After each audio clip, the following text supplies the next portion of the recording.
Ahmedabad Udaipur national હાઈવેનું 4 લેનમાંથી 6 લેનમાં રૂપાંતરણ કરવાનું કામ ઘણા વર્ષોથી ચાલી રહ્યું છે। જો કે કેટલોક ભાગ તૈયાર પણ થઈ ચૂક્યો છે તો કેટલોક ભાગ બિસ્માર હોવાને કારણે વાહન ચાલકોને પરેશાનીનો સામનો કરવો પડે છે। નેશનલ હાઈવે 48 પર વેપારીઓ દ્વારા ચક્કાજામ કરવામાં આવ્યો હતો।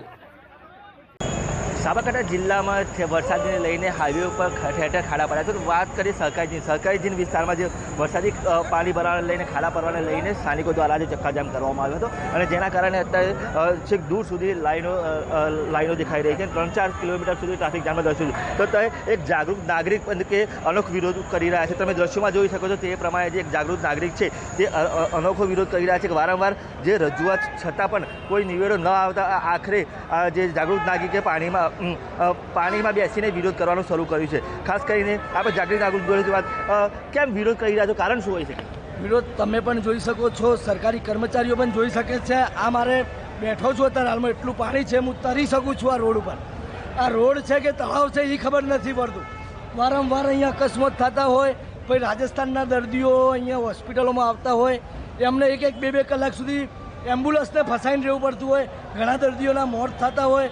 હમણાં 2 દાડા પહેલાં એક ટીચર અહીંયા પડી ગયા, એમને ફ્રેક્ચર થયું। હમણાં એક પોલીસવાળાને અહીંયા અકસ્માત નડ્યું, પણ પોલીસ તંત્રને કંઈ પડી નથી। આપ જોઈ શકો છો કે જે ચોક્કસ કે ખાસ કરી રીતે હાલ તો પોલીસ દ્વારા જે અત્યારે રસ્તો ખુલ્લો કરવામાં આવ્યો છે, જે વિરોધ પ્રદર્શન કરી રહ્યા હતા તેમને અત્યારે હાલ તો પોલીસ દ્વારા રસ્તો ખુલ્લો કરવાના પ્રયાસ હાથ ધરી રહ્યા છે। મૂળ કારણ એ છે કે આ બ્રિજની અંદર બિન બાદલ વરસાદનો એ તળાવ મોટો સમુદ્ર જેવું ભરાઈ ગયું છે, જેમાં કેટલાય લોકો આવતા જતા પડે છે। નાની દીકરીઓ બાળકીઓ સ્કૂલે જતા આવતા પડે। હમણાં 2 જણા તો મરતા રહી ગયા ગાડીના ટાયર નીચે પડીને। દરેકના મોબાઈલો 8 થી 10 મોબાઈલો પાણીમાં પડેલા છે। હોસ્પિટલો આ સમસ્યા છેલ્લા 8 વર્ષથી ચાલે છે। દર ચોમાસામાં જ્યાં પાણીનો નિકાલ કરવાનો, નિકાલ નહીં કરવાનો, એ જગ્યાએ બીજે બધે માટીને મટીરિયલ નાખી કપચીને ગ્રીટો નાખીને ટેકરા બનાવે છે, એટલે ઝીલ મોટી બનતી જાય છે તો પાણીનો નિકાલ નથી થતો। અને હોસ્પિટલો આજુબાજુમાં આખો રોડ ઉપર એકલી હોસ્પિટલો આવેલી છે અને આજે વારંવાર મુશ્કેલીઓ, આજે લોકોની જો દશા જો ઢીચણ સમાણા પાણી છે, એટલા ખાડા છે, 2 વ્હીલરવાળા નીકળી નથી શકતા। ઉલ્લેખનીય છે કે હિંમતનગરના મોતીપુરા અને સહકારી જીન ચોકડી પાસે 2 ઓવરબ્રિજનું નિર્માણ કામ છેલ્લા 5 વર્ષ કરતાં વધુ સમયથી ચાલી રહ્યું છે, પરંતુ પૂર્ણ ના થવાના કારણે બંને તરફનું હાઈવે સર્વિસ રોડ પર ડાયવર્ટ કરવામાં આવ્યું છે।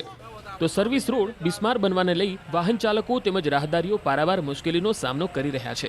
અનેક રજૂઆતોના અંતે પણ સમારકામ ન થવાના કારણે વેપારીઓ દ્વારા સહકારી જીન નજીક હાઈવે બ્લોક કરી વિરોધ પ્રદર્શન કરવામાં આવ્યું હતું। તો કેટલાક લોકોએ તો પાણીમાં બેસીને વિરોધ નોંધાવ્યો હતો।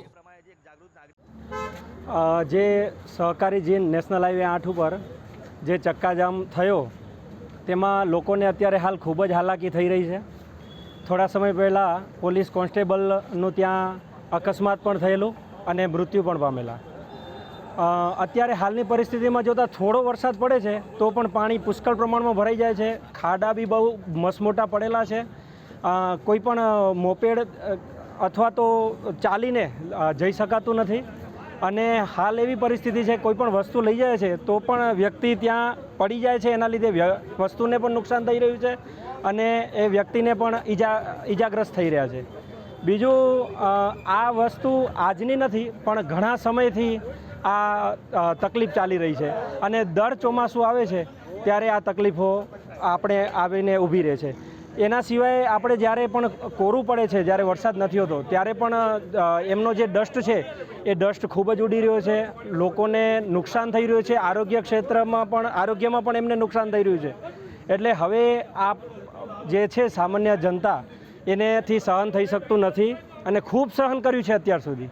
કેમ વિરોધ કરવામાં આવી રહ્યો છે? વિરોધ એટલે કરવામાં આવ્યો, અમે વારંવાર રજૂઆત કરી। અહીંયા અમદાવાદથી ઉદયપુર સુધીનો નેશનલ હાઈવે છે, જેમાં છેલ્લા 8 વર્ષથી કામ ચાલુ છે, પરંતુ એનો કંઈ નિકાલ આવતો નથી।